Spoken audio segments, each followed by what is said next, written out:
Want to shop Walmart Black Friday deals first? Walmart Plus members get early access to our hottest deals. Join now and get 50% off a 1-year annual membership. Shop Black Friday deals first with Walmart Plus. See terms at walmartplus.com. It's Brit. If you just found my show, you're going to want to start at the first chapter. There are a lot of spoilers coming up in this episode. While we're busy working on season 2 of You Probably Think the Story's About You, you have a chance to listen to the raw interviews from season 1. The raw interviews go really deep, and there's a lot of conversation that we could not fit into the show. I'm really excited for you to hear this. Before I interviewed Danielle, all of our communication had been text or direct messages, and getting to sit down with her face-to-face really brought her story to life for me. And one of my favorite things, though, has been hanging out with her after the interview, because now we're so comfortable with each other that we're sharing old secrets, knowing that we can trust each other. Danielle is working every day to get healthier and move forward in her life, but the situation with Kanan and her previous relationship have definitely left a mark. I don't know if Danielle and I would have ever met if it wouldn't have been for Kanan. And it was a really shitty way to have it happen, but I'm so grateful that I got to meet such an incredible woman. In this interview, Danielle and I talk a lot about her past and different traumas that we've both experienced. You might have a hard time with some of the topics. With that, here's Danielle. I was telling Brittany, I was not looking forward to this. My apologies, but of course, no. I really want to be able to help other women. That's and to meet you. Yeah. I was excited to meet you. I know, that's the best part for me. Yeah, exactly. But mostly I was just dreading this, thinking I don't know what to say, and right. I don't really want to revisit my inadequacies and my bad choices.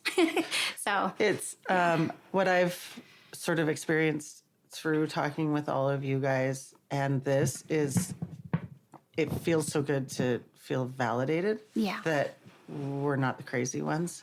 And so that's been one of the better things for me to experience is there are other people.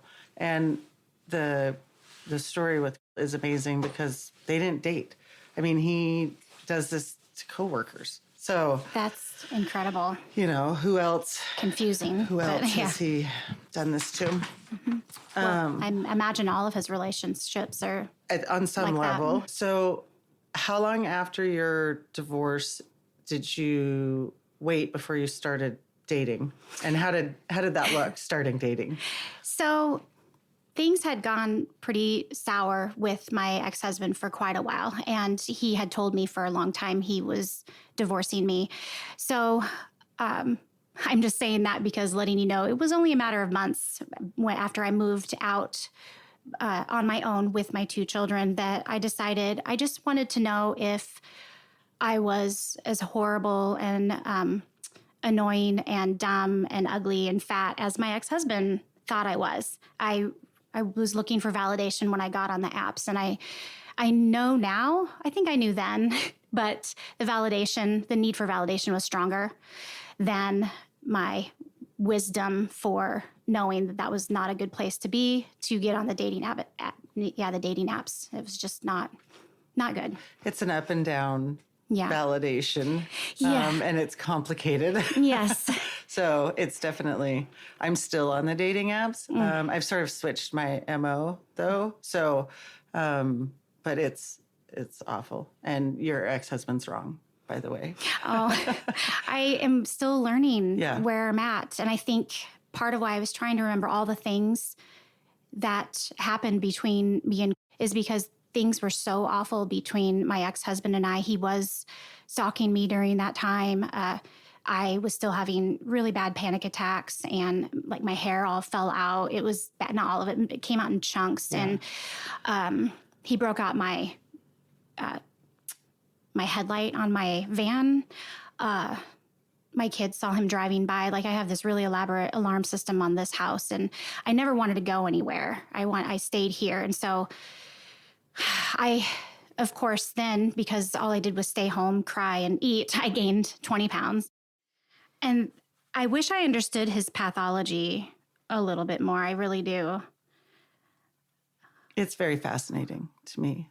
So obviously, I recognized that as gaslighting, which was my first red flag. And I told myself, all dunsies. So I knew at that point I was going to break it off with him. And I did.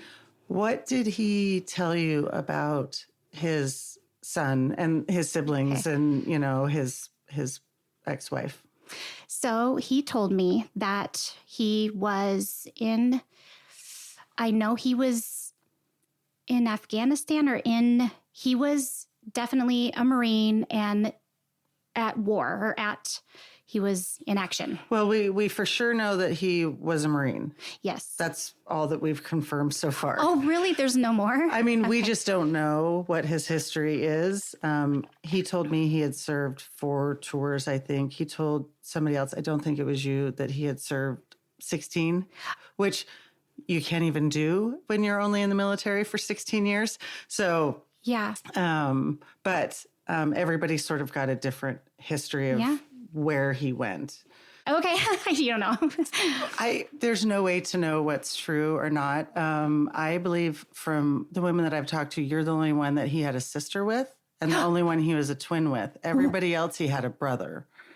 Oh, my goodness. So yours is a whole different story. He showed me pictures of her and everything. Yeah. So of her with the grandmother. So with me, I wonder if it was a picture of, but I've seen a picture of, I believe. Yeah. It's diabolical. Exhausting. It's so exhausting to normal people. Yes. I think it's how he thrives and lives. So does he not have a twin sister? I don't think so. I haven't confirmed siblings, but I don't believe that there's a twin sister. Wow. So I wonder if that is why he constantly told me the story about how he seemed to be very self-conscious about being smaller. And of course, he's taller than me, and I'm short, so that's not saying much. However, what is he, 5'9"? I would say 5'9". Okay, sort of where so he would tell me stories about how he would flex when he's at the gym, and how some guy would try to come get in his face, and the guy might be like, what you gonna do, 5'8", and he would stand up for somebody. I don't know. I just know that he did seem to very much have a preemie attitude. So he did tell me, I cannot believe his preemie story is not true. Well, I don't know why I can't believe it, since it's all a lie, you know what I mean? So. I don't know about, I think he is probably a preemie, because that's pretty consistent with all the women that he said that he's a preemie, or he'll use that. I want to take a minute and talk about hormone harmony. It isn't just for menopause, even though I was thrown into that last year. Finding a product that helps regulate my symptoms has been so crucial. Whether it's hot flashes, night sweats, or those racing thoughts and low moods, I've been able to use Hormone Harmony to help me feel like myself again.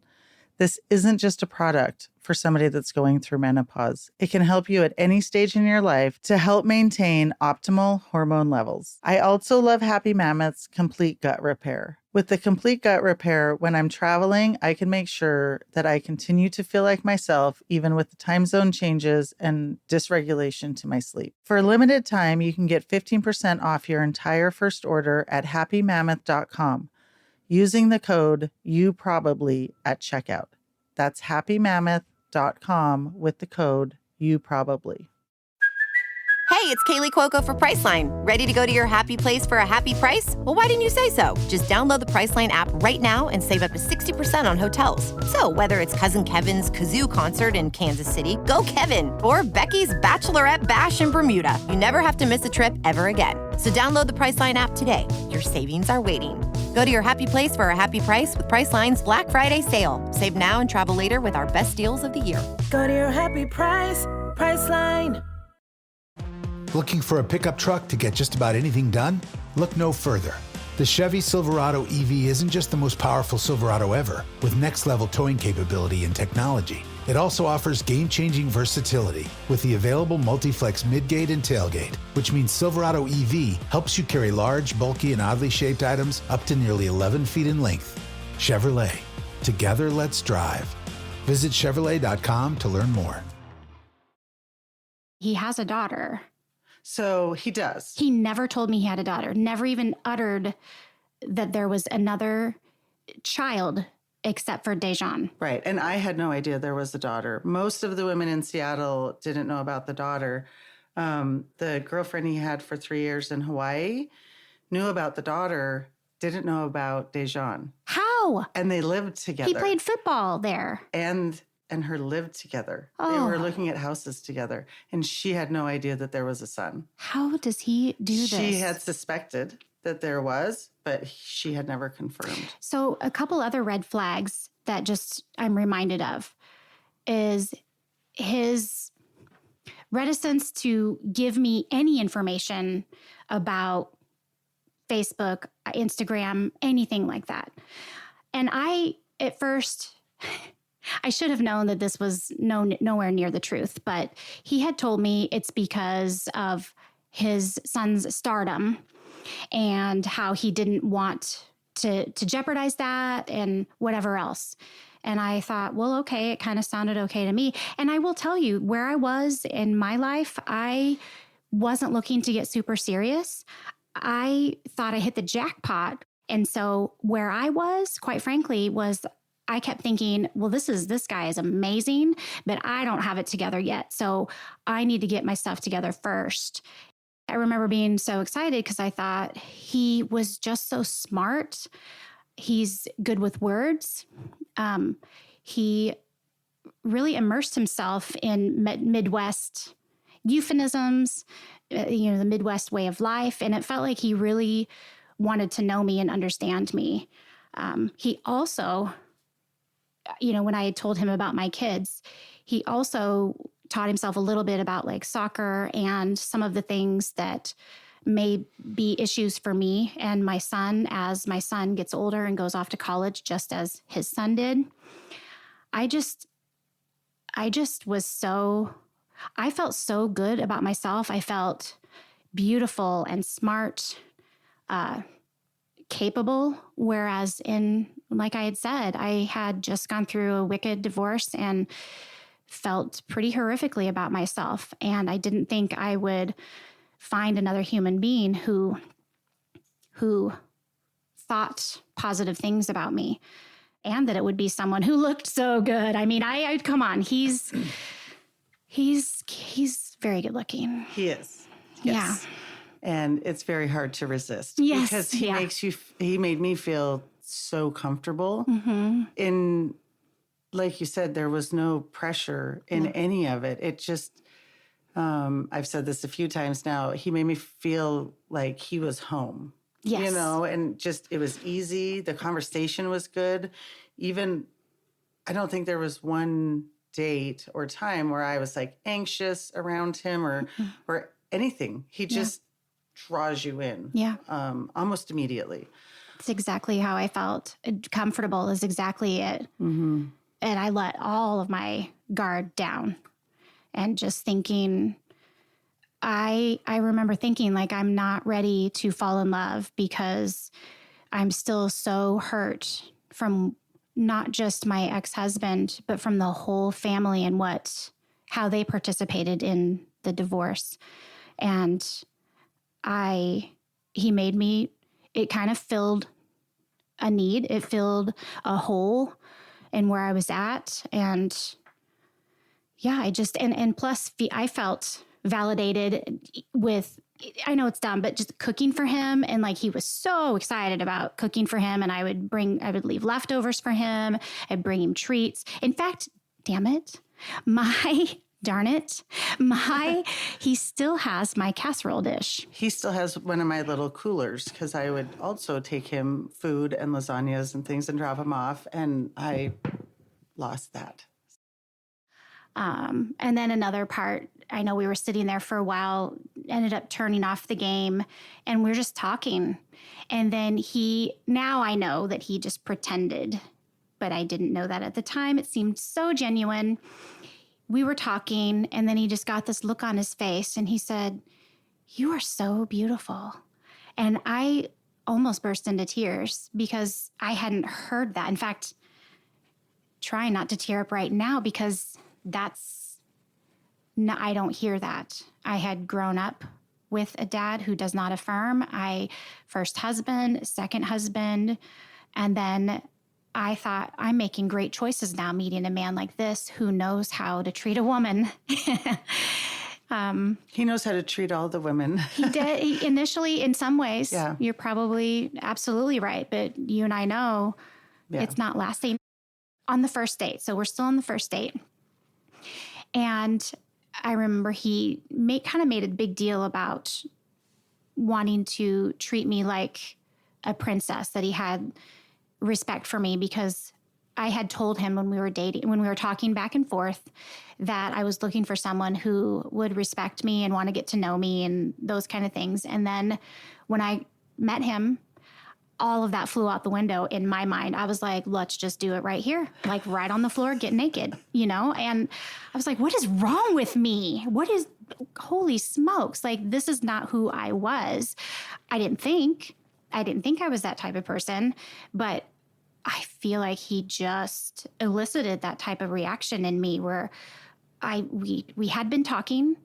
I guess he had been verbally massaging my love button or something. I don't know. And so then when I saw him in person, I was already primed for thinking those things. And so then when, of course, he sits there and then gazes at me and says that, and then he also says, I want you to know that I respect you in that way. I was like, that's it. Let's have sex. Like right now, And so, and we didn't. We kind of made out on the couch.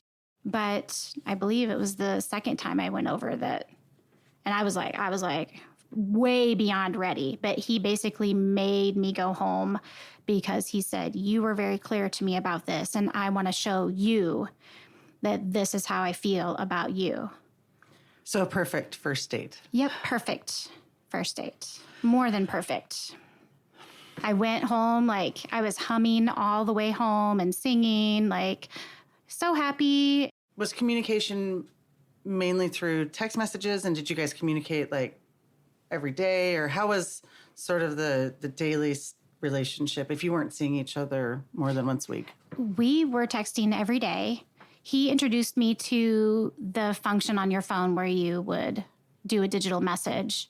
And then he'd also do the video messages to me a lot.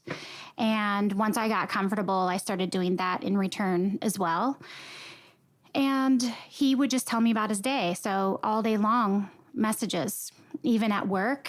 And I tried to, I'm a teacher, so I would only have time at lunch. And so I would keep my phone kind of off. I would see that he messaged me. And of course, every time I saw his name pop up, I'd be like, hee, just like so excited. But I would wait to check my messages. And then when I got home, we would talk on the phone. And then, of course, he would say, well, when can you come over? And I guess, I don't want to say boundary, but where I was at in life was such that I didn't want to go anywhere in public. I think I had mentioned that I didn't want to do anything in public. So I would always go over to his house. And since I had kids who were still recovering from the same things I was recovering from, I didn't want to introduce anybody to them as well. So he said, it's totally fine to come over to my house. I guess I saw him through a move, but I was super busy during that time. And I didn't realize that a week had passed and we were texting still constantly, but he had moved himself entirely. And now I wonder if he had all of his other girlfriends help him move and set up and everything. So I don't even know. I know he helped him shop for new furniture and got the like the decorations and stuff that are around and the flowers and like the fake potted plants and like those sorts of things. So he was seeing her that whole time. There were... that he was seeing you? Yes. So if he was seeing her in 2020, then we overlapped since I started dating him in November of 2021. Yep. And I stopped dating him in March-ish, 2022. I remember when you had first told me about this, and I vehemently opposed wanting to know any of it. Yeah. And now I just think it's fascinating. So fascinating. It's so fascinating. How does one person have so many, and well, I mean, the big reason also why. Yeah. Why would someone want to continue a life and live in a manner that is so deceptive? I don't know. Does he even know what the truth is? Is there like, okay, here's the truth, and then here's how is it activated? Does he look at you and know this is the story and he just code switches? And I don't understand how he makes it work. It seems to me, with talking with the other women, that the siblings or the divorce or sort of the history mirrors a lot of their experiences. So if they say, I have a sister, or if they say, I'm really close with my brother, or any of those things, or my parents were divorced, or sort of whatever the women's stories are, which are our true stories of ourselves, right. His stories mirror and match that. So it creates more bond. And you think you have more connection. It makes sense that he sees you because he's experienced something similar. Or he has a son that also does sports. My boys did sports. Yes. So, we talked, my son at the time was we were starting the process of touring colleges for football. So we talked about that all the time as well. You had talked about the gaslighting and the red flag. Did you, in hindsight, were there more red flags throughout that maybe you missed? With me, we had constant text communication, but then he would disappear for 8 hours or a night, and then he would just tell me, oh, I just had to disconnect from my phone, or I didn't check it, or you could have texted me. I get anxiously attached. And so, I had told him that, and he sort of ignored it. And there was a little gaslighting there. But yes, so that's actually absolutely what happened. I believe it was before Christmas, and I had gone home for Christmas, home to the Midwest for Christmas. But alternatively, he would go back and forth. He would say it was twice that he would say I was attached to my phone, and then he would turn around and say the opposite, like, you are ignoring me. Everyone else is more important to you than I am. So you have to make a decision if we should be dating, and blah, blah, blah. And it was just confusing. But he would say the same thing. Like, he would go silent. There was once in particular, I remember, I can't remember exactly how I put it to him, but he countered saying, are you jealous? And I said, should I be? It sounds like your coworkers and you enjoy being with your coworkers. So then he blasted me a little bit about, I've been in quarantine this whole time. I haven't seen my coworkers. I am just taking them out for this outing. And you're being crazy about me doing these things like this one time that I go out. And I'll tell you, that's not what was happening. I was confused because he and I would talk about something and then he would answer with name. And I'm like, dude, I didn't even ask you about her. Why are you saying her name again? And then I started to wonder, do I need to be worried? And he's like, no, she's just a friend and it's her birthday. But then he went out that night and said, I'll call you or I'll text you. I'm sure we'll be home by 11. Well, he didn't text. And then I texted him at 11. I was like, I think I'm going to go. Hopefully you got home safely. But honestly, I was worried thinking, okay, could it be? Is he okay? He had said where he was going. You were being a caring girlfriend. Well, I thought concerned. So, right? And then he didn't text me at all until late the following day. And then he blasted me for being crazy.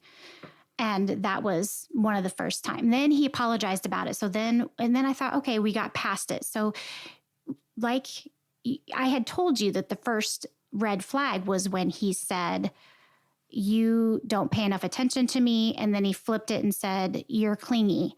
But you're right. It started much sooner than that. It was within a month or two of us dating that he did that.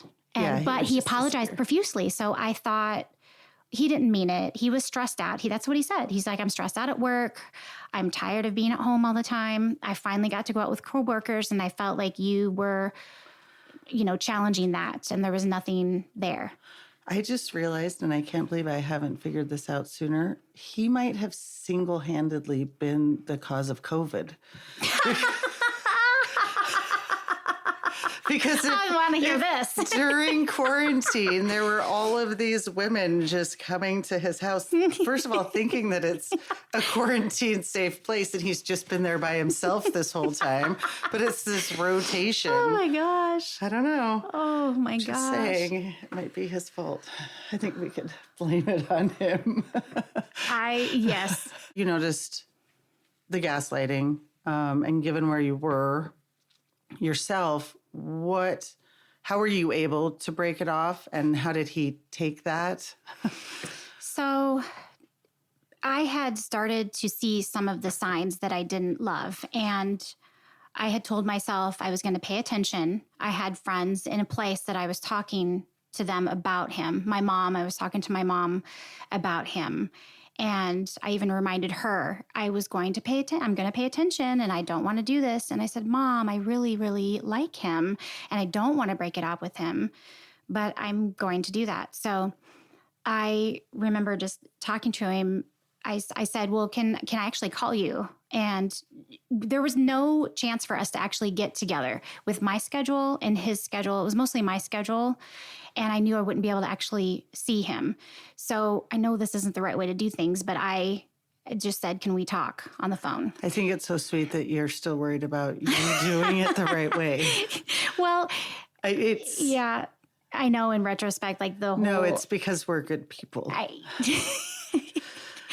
But it's dangerous to be a good person. It is dangerous to be a good person. And I don't... Unless you have the tools to identify, which it sounds like you were really working on how it was making you feel. Yes. Like you were feeling confused, and you felt like you were being... And, in your previous experiences, recognizing that so that you can take a step back and set that boundary. Yes. So you asked if you could talk to him on the phone. So I asked if I could talk to him on the phone, and he and I started talking. I said, hey, I think I need to take a step back. I'm not doing so well when it comes to where I am personally. I'm still not finished with my divorce. I said it wouldn't be fair for me to say, hey, can I revisit this idea of a relationship in the future, because I did really want that. Despite seeing the red flags, I still thought he was this amazing human being because of all the things I said before. He was entertaining. He was very, very intelligent, quick-witted, always made me laugh. And I really enjoyed that about him, and I knew I would miss it. So I just said, I need to take a break. And I said, it's not from you so much as I can't have anybody right now. And I said, if I start dating again, can I look you up again? And he said, not in a mean way, but just said, I really think you'll regret this. And he said, I can't promise that I will be around. I said, I totally understand that. I said, I might be really messing up.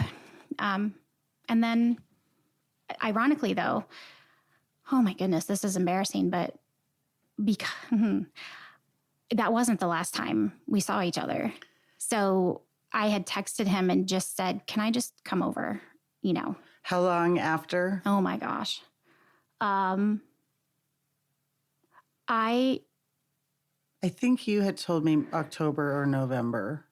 Of that following? Yeah. Was it? I really wish I had kept all of my records, all of the texts. But it would be here and there. It would be. So it was like, it wasn't just only once, but every once in a while. No, and I want to say after I broke it off with him, it was really only 2 other times that I went over to his house. I just don't remember when it was. So I know I broke it off with him in March, and then I got a little itch, and I said, can I just come over? And I did that twice. Now, the second and last time that I did that, he was a complete a-hole to me and was, like he answered the door, but then he just kind of didn't fling it open, but just opened it and then started walking away. And I was like, oh, hi, you know. I mean, I will say that I did basically preface the visit by saying it was a booty call. So maybe that's what I was thinking. Maybe that was his attitude. That you had hurt his feelings. Yeah, that I had hurt his feelings. I know, it's so ridiculous that I was still worried about his feelings. But then the second time, that was the second time when he was really rude to me. And I just... And if I'm remembering correctly, that was like midday, sometime in like September or October. I remember there was a game on. Yeah. And literally we both were like, okay, it's halftime. Can we just, and then I can go home. So that was the day that I was with him that night. Oh my gosh. Because remember when we were talking and messaging and we figured out that we had sex on the same day? Oh my gosh. We were like midday and then I had been over that night. And I am so sorry. As far as I know, we're the only ones that were same day that I've talked to and confirmed dates with so far. But sorry if I wore him out for you. no, I'm just kidding. I don't think you can wear him out. I know, right? I don't. Thinks that he has a Viagra prescription. There's no way he does not. But I mean, I'm sure there's some aspect that we'll probably have to look into. There's a sex addiction in here somewhere. You know, whether or not that's the root and the start or it's a byproduct of the narcissist, but somehow because it's insatiable. I will say. It was one of our running jokes when we first connected, and I think I had told you that Saltine. Yeah. That I had been, I'll explain, I had been in a long marriage where, you know, my ex-husband never once, even like on our wedding day, told me that I was beautiful or pretty. He just wasn't complimentary at all. And also completely devoid of emotional connection. But when I got to, I was so starved for emotional connection and just any sort of anything. And so he made me feel so amazing, so beautiful and so smart. What's interesting is that he was kind of dumb with me. Like he would act like he didn't know things. And that was one of the red flags that I picked up on through our relationship because I knew he wasn't. Because most of the time he would, you know, speak and I'm like, oh, this is a smart person. But then when I don't know if he needed more attention, but he would act like he didn't know what was going on. Like his hot water went out. And I was like, well, did you reset it? And he's like, for a week, he was saying that he was just freezing in his house and that his heat didn't work and like all of this stuff. And I'm like, well, did you call your landlord? Did you reset it? Like, did you check the breaker and like all of these things? And he just kept digging on this. Well, I don't know how to do that. I don't know what to do. I'm from Hawaii. Like, I know how to run an air conditioner.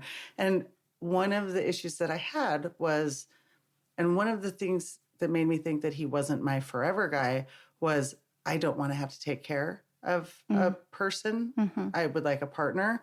And so I'm like, I'm not going to go and fix this guy's water heater. I could have, but I'm not gonna. Right. And so he made himself seem incompetent and he wasn't. And I saw that. And that was one of the red flags for me.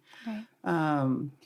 But when I got to him, he was like that, like, I think I told you, like, if you're in the desert and you're starving, a saltine is like a steak, and you're just so amazed at this saltine. Yes. Yeah. And so his nickname is Saltine. So we should send an Amazon box of saltines to his house, like anonymously, just for the fun of it. Just for our... just for our he would have no idea. Yeah, just a box of saltines. Right. While we go out for steak. Yeah, exactly. So at one point, he needed to have something removed in his chest area. And I believe it was some kind of a tumor. And breast cancer. Did he say that to you? It's a vague recollection. He had breast cancer. That he had a little yes, nodule of some kind. Yes. So because I was an excellent girlfriend, right? I wanted to be able to help him and take him because in those situations, as you and I have discussed, he would become helpless, And so I really wanted to help him. And I thought, well, yes, I'll be there for him.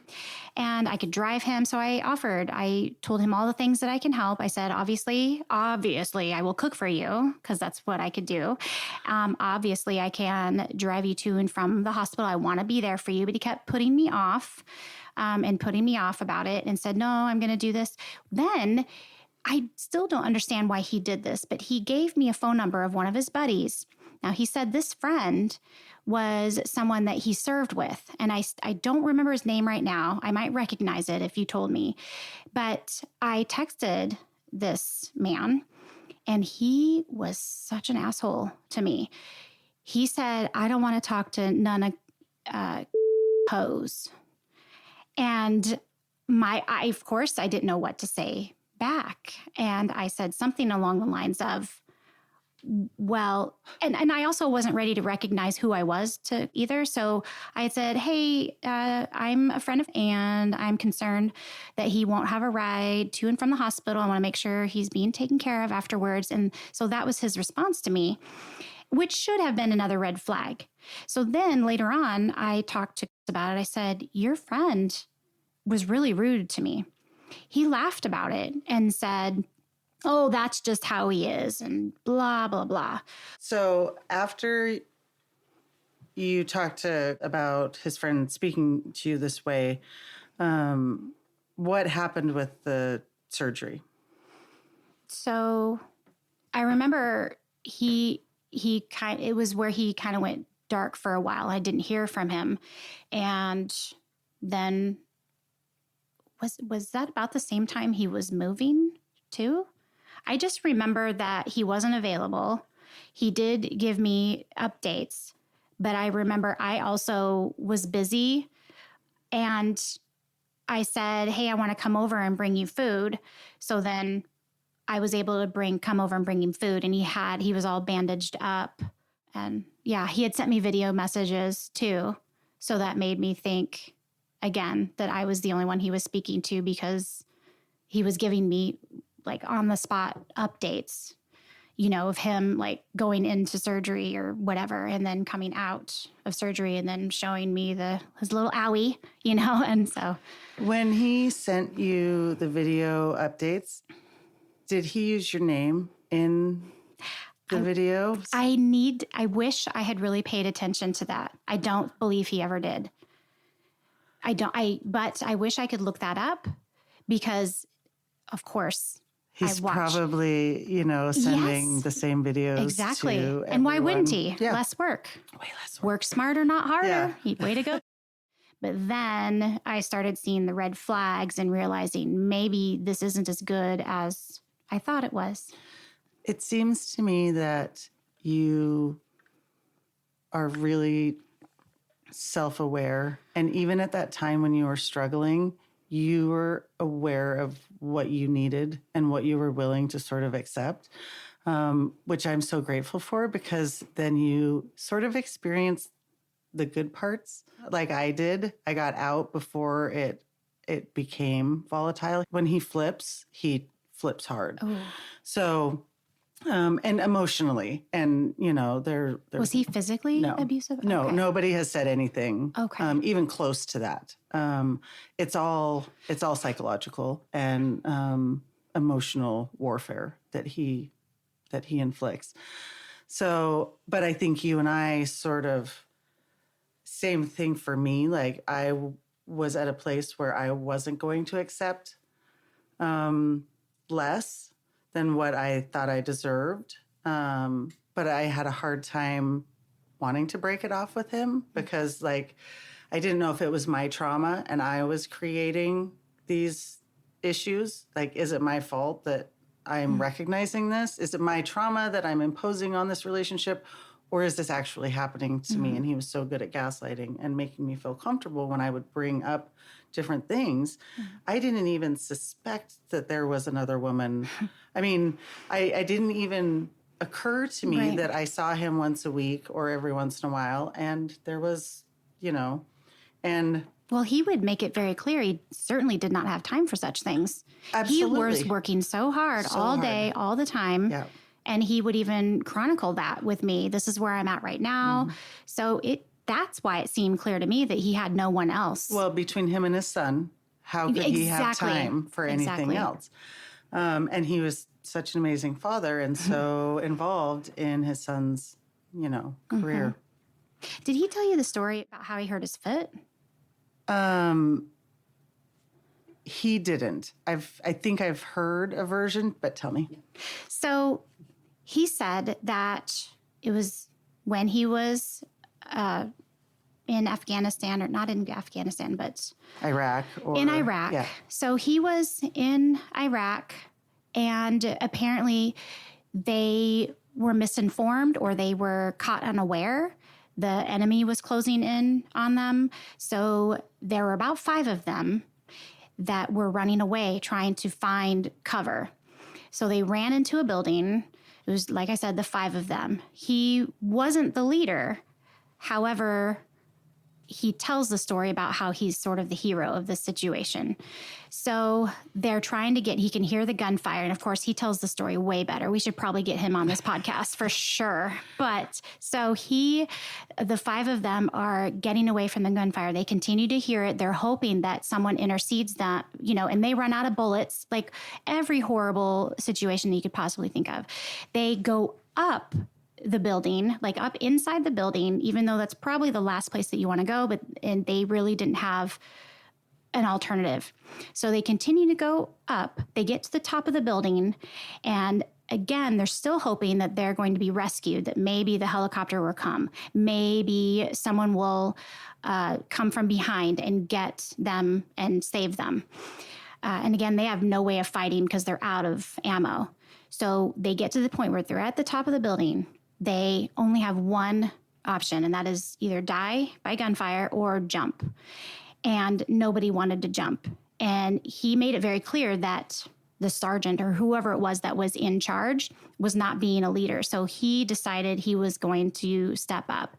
And he said, okay, I'm going to go. And he ended up jumping, fell onto some pilings at the bottom, broke his foot, like shattered his foot. But it did break the fall for the other men coming down. I guess he had become unconscious, came to again, had told them, like hollered up at them to jump down. And they all, long story short, they evaded the enemy, they jumped down and were able to kind of shield each other's fall for one another. And they all got away from the enemy. Now he's the one, he doesn't remember so much of it because they carried him to safety. And so, he had shown me his foot. He said that's why he almost always wore shoes because I think it was his left foot. I don't remember, but one of his feet was constantly hurting. I think it was left. It was left, yeah. So, and it was constantly hurting. So he had lots of stories like that. And he told me another story about how he had saved some children from bad things happening. And he even showed me a paragraph that had been written about him. And I don't know what kind of medal he received for it, but he was very proud of that. So he showed me that same photograph. And the story I heard was similar, but not as in depth. He sort of skated over about his foot? Yeah. Okay. So the story about his foot, for me, he had said that he was needing to plan a surgery because the hardware in his foot was old and they wanted to replace it and he didn't want to have surgery. But that he had shattered it jumping out of a building. But he didn't go into details about the how. One thing that I think we have confirmed, and I say that so loosely because every time I think there's no confirmation, is there? I'm blown away by a different tidbit, is that he was medically discharged, and that's how he left at 16 years. And why he left. It wasn't because of his son or his wife being a drug overdose. I just think it's more interesting. Then I didn't want to face it. Now that I'm in counseling and I'm really kind of digging in and trying to make sure, I think for a while, I first wanted to dig in to help other people because, like you said, that's kind of part of our nature. It's who we are. And that's the type of person that seeks out those kind of people who want to help other people. So that was my first push was to help other people. And then I realized I need help.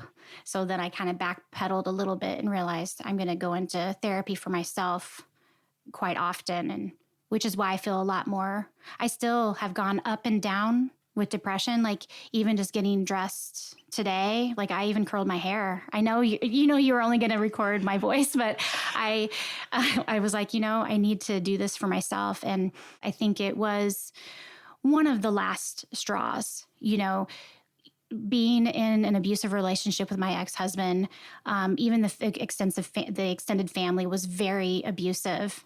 All the gaslighting, the things that we've talked about, a narcissistic family. It's incredible when you come in contact with a whole family that works in tandem and they destroy you. It is so toxic. And you start to realize who's what. And when your eyes are open, you can't close them again, right? You can't just ignore it. So here I am, like thinking I'm getting better. And then I meet, and I think he's this genuinely nice person. He's nothing like either of my ex-husbands. And I think, he's just so incredible. And so to find out that he was not who I thought he was, that really did plunge me into depression. So again, it wasn't just because of him. It was my journey and knowing or thinking that I would never be in a place where I could have a friend, a healthy relationship where someone would love me and I could love them in return, but we're friends and we have a partnership for life. So for now, I'm in counseling and I'm just trying to become healthier emotionally. I'm trying to make sure, as I always have, to be there for my kids. Well, the good news is now we get to be friends. Yes, and partners definitely. for life. It was so nice actually meeting you. Support each other forever. Yeah. I'll say that he has such amazing taste in women. Everyone is, and you are so strong. And even if it doesn't feel that way, you're so strong and powerful. And the work that you're doing, to make sure that you get what you deserve, which is a partner, and it's what we all deserve. Mm-hmm. And to be an intelligent, caring mother and somebody that just focuses on the needs of other people. And I think through therapy, you'll probably backpedal a little and learn to make sure that you're caring for yourself first. But I'm so impressed with you and I am so proud of you. And I thank you so much for trusting me and sharing this with me. Well, I appreciate you because I didn't want to do this, but knowing that you were actually doing this to help other women, that's the only reason. I don't want other women to experience this. I want to be able to, I hope that this whole podcast can teach women the things to look for. To have that confidence to stand up and say, ooh, I see a red flag.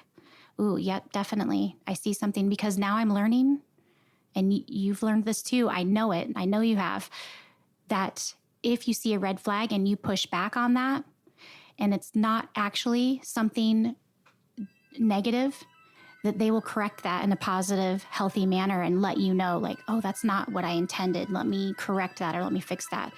And in my history, it never has. It's always gotten worse. You probably think The Stories About You is a production of Large Media. That's L-A-R-J Media. Our executive producer is Brittany Ard. Our showrunner is Sid Gladue. Creative direction by Tina Knoll. Our associate producer is Corrine Kiltow. Sound engineering by Chris Young and Sean Simmons. Graphic design by Nigella Sharma. Opening theme by Youth Star and Miscellaneous. If you want to know more about Brit, follow her on social media. You can find her at brittany.ard on all platforms. If you like what we're doing, don't forget to hit that follow button wherever you're listening to this podcast right now. And also, give us a rate or review on Apple Podcasts or Spotify.